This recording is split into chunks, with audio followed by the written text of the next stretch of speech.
Coucou les Kimichou, j'espère que vous allez bien. On se retrouve aujourd'hui pour, comme je vous l'ai dit la semaine dernière, une update lecture. Vous allez voir, il y a 2 BD, 2 romans et 3 mangas différents. Donc quelques petites choses à vous présenter, n'est-ce pas? Donc j'espère que ça va vous plaire, que je vais vous donner envie de les lire puisque c'est toujours mon but. Ou au contraire vous montrer que c'est pas du tout votre style et vous faire économiser vos sous. Dans tous les cas, si cela vous intéresse, je vous propose de continuer.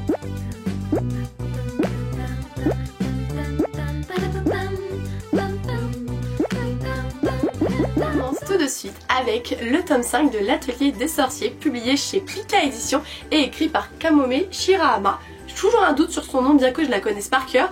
Je préfère le relire au cas où, on ne sait jamais. Alors ce tome 5, qu'est-ce que j'en ai pensé? Donc je vais pas trop vous spoiler auparavant si jamais vous ne connaissez pas la série. Mais c'est une série très intéressante dans laquelle on suit le personnage principal qui tourne dans l'univers de la magie, qui pensait que c'était un univers dans lequel elle ne pourrait jamais y plonger, qu'il fallait être née dans cet univers pour pouvoir la pratiquer, cette magie. Et finalement non, donc elle en fait partie intégrante pour une mission très précise, pardon. Et je vais pas vous la dévoiler puisqu'on la prend dans le tome 1. Mais voilà, il va se passer quelque chose qui fait qu'elle a un but ultime dans cette magie. Et du coup elle va faire de son mieux et le plus rapidement possible puisqu'il y a vraiment un enjeu derrière celui-ci. Et dans ce tome 5-ci, on poursuit justement un petit peu, on va dire, les étapes pour devenir justement magicien. Et j'apprécie beaucoup. Alors c'est vrai que ce qui est un tout petit peu dommage dans celui-ci, c'est que c'est plutôt un tome de transition, je dirais. Il n'y a pas notamment beaucoup de choses palpitantes, mais il se passe quand même des choses un petit peu sur des personnages annexes. Ils s'ouvrent un petit peu plus, on les découvre davantage, et ça j'apprécie beaucoup quand vraiment l'auteur n'est pas fixé sur le personnage principal, mais aussi sur tout ce qui l'entoure. Et justement ses camarades qui sont étudiants en magie aussi, ça les entoure. Ils sont pas beaucoup nombreux, c'est pas très français, ils sont pas très nombreux, mais du coup on peut prendre le temps justement de s'intéresser à eux, donc c'est d'autant plus intéressant. J'adore l'Atelier des Sorciers, ça restera quelque chose de magnifique pour moi, hein. C'est vraiment quelque chose, voilà. Et en plus de ça, à chaque fois Pika sort une édition un petit peu collector. Celle-ci, les collector, il y a toujours des petites choses en plus. Celui-ci, il était accompagné notamment d'un set de jeux, de cartes de jeu qui ont été dessinées par Kamome Shirahama avec des règles bien précises, et en fait vous avez toujours une couverture inédite. Donc pour une fois elle est un petit peu aux couleurs rouges, donc assez automnale, avec derrière justement le magicien qu'elle a choisi pour pratiquer la magie. Et en fait quand vous retournez cette couve-ci, vous avez la couverture que vous trouvez initialement partout, tout simplement, qui est comme ceci, et en fait ça l'est dans tous les tomes. Donc quand vous achetez le collector, vous avez de toute façon la couverture de base de l'autre côté, auquel cas si vous n'avez pas le collector, vous n'avez que celle-ci. Voilà, donc je vous invite vraiment à découvrir cet univers-ci. Si vous aimez le format manga, si vous aimez la magie, si vous aimez les choses trépidantes et passionnantes, foncez-y. On poursuit avec une maison d'édition dont je ne vous ai jamais encore entendu parler. Il s'agit de la maison d'édition Meian, qui m'a envoyé quand même pas mal de romans ces derniers temps, pas de romans, de manga pardon, que je vous dise pas des bêtises. Et en fait dernièrement ils m'ont envoyé les 3 tomes de Balthazar. Donc Balthazar, la guerre dans le sang. Donc c'est vraiment des mangas typiquement historiques, voilà, qui ont lieu pendant la guerre, etc. Donc c'est très précis. C'est une maison d'édition qui est vraiment axée dans le genre historique, dans le genre gros fight, gros combat, etc. Donc c'est pas forcément axé à tout le monde, donc n'hésitez pas à switcher si ça vous intéresse pas et d'avancer dans la vidéo. Mais j'ai quand même apprécié ma lecture. Alors après c'est pas le genre que je préfère, clairement le genre historique, mais j'ai déjà été fascinée par la plume de l'auteur. J'adore comment c'est raconté et j'adore les dessins. Non mais les dessins, ils sont super beaux. C'est vraiment une tuerie au niveau des dessins. Et en fait on suit Balthazar qui est juste ici, qui en fait appartient, on va dire, à un certain pays, pour résumer, hein. J'essaie d'utiliser des termes un peu plus faciles parce que ceux du bouquin ne me viennent pas, voilà. Je vous prends pas pour des débiles, hein. C'est juste que ceux du bouquin ne me viennent pas. Et il est envoyé dans un autre pays sur lequel ils essayent de faire alliance. Et en fait il est envoyé dans une académie pour former des militaires. Et en fait ils sont un petit peu retardés, etc. Il va se passer beaucoup de choses. Et lui, son but ultime, c'est vraiment de réussir à se familiariser avec eux pour qu'ils acceptent d'être en partenariat avec le pays dont il est issu. Donc c'est vraiment pas dictature, mais c'est vraiment très politique, historique, guerre, etc. Il y a des choses que j'aime beaucoup, des choses que j'aime peut-être un petit peu moins, mais qui sont totalement relatifs au fait que ce sont des mangas historiques. et que de base tout ce qui est historique c'est pas ce qui me palpite le plus, mais j'ai beaucoup aimé découvrir celui-ci. En 2020 il y a le tome 4 qui sort, je ne sais pas combien il y en a par contre dans la série, mais si c'est votre style, vraiment foncez parce que déjà visuellement je vous ai dit c'est une pépite et il y a beaucoup de choses à raconter et c'est très prenant mine de rien, même si c'est un manga assez long à lire, c'est très prenant. Dernier manga, et celui-là je vous jure, quand je vous dis que je l'ai attendu, mais je l'ai attendu il s'agit du tome 2 de Scarlet Soul, publié aux éditions H2T et écrit par Kira Yukishiro. Alors, je vous explique pourquoi je l'ai attendu. C'est l'année dernière, on est en début d'année 2019 je crois, je suis tombée nez à nez avec le tome 1 totalement par hasard à l'espace culturel de Leclerc et j'étais fascinée par la couverture et les dessins. Je fais c'est quoi ces dessins de dingue quoi. J'ai adoré et du coup j'ai foncé dessus et c'était une petite pépite. Voilà, j'ai adoré. Et ils avaient annoncé du coup la suite, notamment pour... Alors initialement je crois que c'était octobre 2019, en fait c'est un par an tout simplement, donc c'est très long, hein, je vous l'avoue, quand on est passionné, qu'on adore, c'est très long. Mais en fait c'est écrit au fur et à mesure, c'est pas un manga déjà édité au Japon qui est traduit en français, non, c'est vraiment la mangaka qui dessine et écrit au fur et à mesure des ventes. Donc c'est pour ça que c'est beaucoup plus long. Et en plus de ça, ça a été encore retardé la publication. J'ai dit mais c'est fait exprès quoi, ils veulent jamais me le publier, c'est pas possible.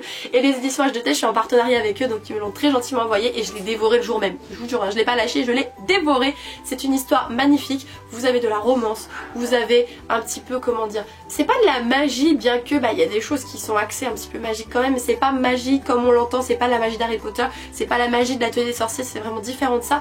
Et en fait, pour ne pas trop vous spoiler, on va suivre une certaine héroïne qui est du coup une fille du plus grand clan prestigieux qui, il y a très longtemps de ça, a chassé un petit peu les démons au-delà des frontières et depuis c'est eux qui sont un petit peu les gardiens. Je vous grossis vraiment le truc, hein. N'ayez pas peur, je suis désolée, on voit mes oreilles, c'est pas joli.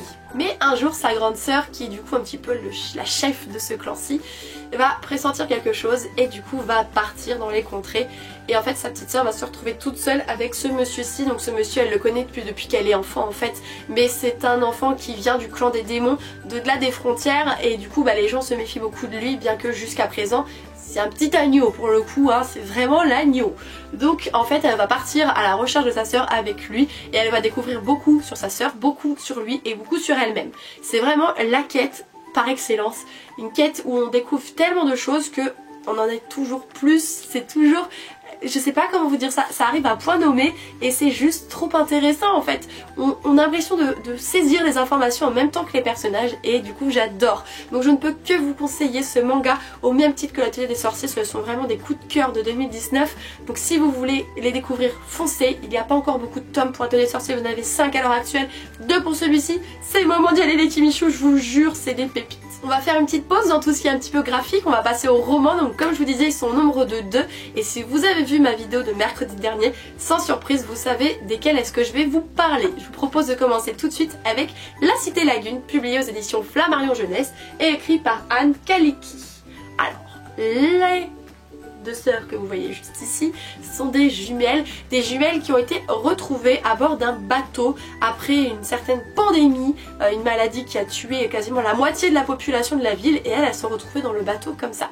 Donc c'est une servante qui les trouve, une servante adorable et gentille comme tout, qui s'entend extrêmement bien avec son maître, qui va du coup les ramener à la maison. Donc elle va essayer de les cacher et compagnie, mais finalement on cache pas des bébés, hein, on est d'accord, parce qu'elle les a vraiment trouvés en tant que bébés. Donc du coup ils décident de les élever tous les deux. Donc elles se ressemblent énormément, bien qu'elles aient des caractères très opposés. Et elles ont toutes les deux de longs cheveux ondulés roses, la peau très blanche, très pâle. Et elles sont très intéressantes, très intrigantes. Et en fait il va se passer certaines choses qui fait que finalement elles vont découvrir qu'elles ont un autre lien que celui du sang. Et elles vont devoir justement grâce à ce lien essayer de résoudre le problème qui les entoure. Voilà, je vais pas vous en dire plus parce qu'on découvre tout ça vraiment à la fin de ce roman-ci et c'est un petit peu mon point noir. Je m'explique, ce qui me dérange c'est que les choses intéressantes vraiment arrivent à la fin. Donc ce que je comprends tout à fait, puisque déjà dans un premier temps il faut pas qu'on oublie que c'est un roman jeunesse, donc on peut pas arriver sur nos grands chevaux avec toutes les informations, ça risque vraiment de trop remplir la tête des enfants et ça va être trop compliqué pour eux. Donc je comprends un petit peu ce rythme un petit peu plus lent je dirais. Ce qu'il faut penser aussi c'est qu'il y a une suite derrière, donc ça va être vraiment un livre introductif sur qui elles sont entre guillemets, hein, parce que ça reste toujours l'énigme, mais leur manière d'évoluer, comment est-ce qu'elles grandissent, comment est-ce qu'elle découvre ce fameux lien, qu'est-ce qui s'est passé pour qu'elle le découvre, parce qu'il s'est passé quelque chose. Donc voilà, c'est ça que j'apprécie. Donc j'ai hâte surtout d'avoir le tome 2 parce que je reste très frustrée de ne pas en savoir plus. ça se finit un petit peu de bout en blanc comme ça. Non, dites-moi quoi, c'est pas possible. Donc j'ai hâte de découvrir la suite et j'espère que ce sera pour très bientôt puisque j'ai vraiment beaucoup aimé ma lecture. Le troisième roman, encore une fois sans surprise, il s'agit de Shades of Magic, publié chez Lumen et écrit par Veuillez Schwab.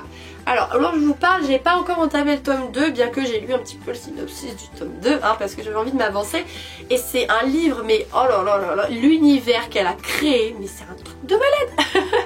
C'est un truc de malade. En fait, on va suivre Kel, le jeune homme que vous voyez juste ici, qui est ce qu'on appelle un magicien de sang et qui est l'avant-dernier magicien de sang. Il ne reste que 2 à l'heure actuelle sur la Terre. Et les magiciens de sang, qu'est-ce qu'ils peuvent faire? Ils peuvent voyager, entre guillemets, entre les Londres. Il existe en fait, si vous voulez, différentes pas planètes mais différents mondes qui se superposent, je dirais, et qui sont tous reliés par Londres. En fait, Londres est le point commun entre toutes. Ils sont au nombre de 4 et lui il les différencie avec des couleurs pour que ce soit plus aisé pour lui. Il habite lui dans le Londres rouge. Le Londres rouge, c'est là où il y a de la magie, où tout le monde prospère, etc. La jeune fille que vous voyez juste à côté, elle habite dans le Londres gris, donc c'est le Londres où il n'y a pas de magie et on croit même que ça n'a jamais existé quasiment, tellement ça remonte à des lustres la dernière fois où il y en a eu. Vous avez le Londres blanc qui est un Londres où ils sont toujours avares de magie et qui la dévorent un petit peu aisément, voilà, c'est un petit peu limite. Et enfin le Londres noir qui est le Londres qui a totalement succombé à la magie, et que personne n'y va, c'est banni, on ne peut pas y aller de toute façon, les frontières ont été fermées exprès pour, donc voilà, c'est vraiment très particulier ce Londres-ci. Et en fait lui il traverse les Londres pour envoyer les messages de ses parents adoptifs qui sont du coup les rois et la reine du Londres rouge entre les Londres, et en fait il ne fait pas que ça, ce petit malin, ce petit voyou comme j'allais dire. Il fait un petit peu passeur d'objets, bien que normalement les objets ne sont pas censés traverser entre les Londres, donc il transgresse un petit peu les lois, jusqu'au jour où une demoiselle va lui demander de placer 7 objets d'un Londres à un autre pour envoyer à son défunt mari, quelqu'un qu'elle a connu et sur lequel elle apprécie beaucoup pour le coup. Et en fait cet objet, c'est un objet qu'il ne fallait peut-être pas toucher, voilà, pour faire très simple. Et en fait il va rencontrer la jeune fille que vous voyez juste ici, qui n'aime pas sa vie, qui est vraiment déçue par ce qu'elle vit, etc. Elle a besoin d'aventure, elle a besoin d'être autre chose qu'une simple voleuse. Et du coup de but en blanc ils vont se retrouver à mener cette quête ensemble en fait par rapport à cet objet trouvé. Et c'est vraiment trop bien, voilà. C'est un de mes coups de cœur de 2019, donc je vais pas être très lucide quant à ce que je vais vous expliquer, n'est-ce pas? Mais c'est vraiment super bien. La plume de Veuillez Schwab, si vous la connaissez pas, moi je la connaissais pas du tout, je vous la recommande à 2000% en tout cas par rapport à cette trilogie-ci.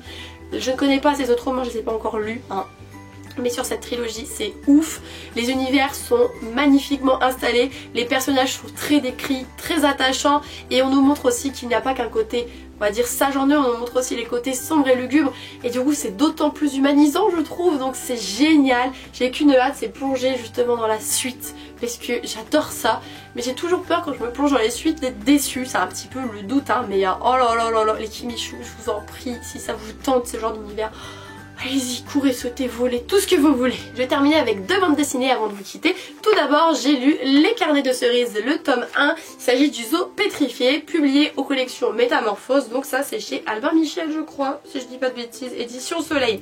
Édition Soleil plutôt, pas Albin Michel, rien à voir, je vous dis des grosses bêtises. J'ai beaucoup aimé ma lecture tout d'abord. En fait, Les Carnets de Cerises, je pense que c'est différent à chaque tome, mais en fait elle nous raconte Cerise ce qu'elle a vécu au travers de son carnet intime, en fait, de son journal, et c'est super mignon. Et dans celui-ci, en fait, avec ses copines, elles ont construit une cabane dans les bois et elles adorent observer, imaginer des choses, etc.